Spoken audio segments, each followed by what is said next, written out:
everybody, and welcome to another episode of Dealbox Daily. I'm your host, Dylan Carter, and I'm bringing you up to speed on all things fintech, secondary liquidity, and alternative investments. University of South Florida is receiving funds to power its financial technology program. The school announced a $14 million gift from the St. Petersburg philanthropists Kate Tiedemann and Ellen Cotton to develop its financial technology program, turning USF into a future hub for excellence. Goldman Sachs sees the U.S. recession odds at 35% over the next 2 years.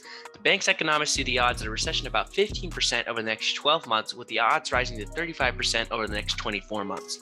With inflation above 8% for the first time in 40 years, Fed's officials are actually laser focused on getting interest rates up to balance things out. The hope is that they're able to engineer a soft landing rather than a full economic recession. Apple is testing Macs with nextgen chips as company continues to grow homegrown processor development.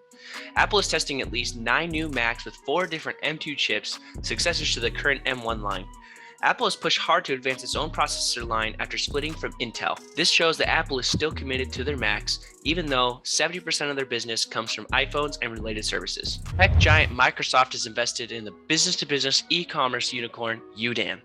In an ongoing $275 million debt financing round through convertible notes, sources privy to the development said that Udaan's valuation was nearly $3.5 billion during the debt financing round. The company, however, did not disclose any official valuation figures.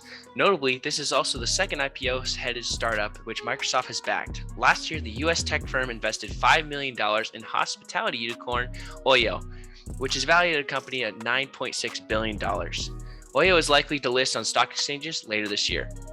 Ahead of their much-anticipated golf match, Josh Allen and Tom Brady have taken the trash talking to Twitter. The back and forth came after Tom Brady posted a picture of him shirtless watching his son play golf with a Photoshop picture of Josh Allen's head. And as always, thank you for watching another episode of Fast 5 brought to you by Dealbox, where we help your business take the guessing out of fundraising.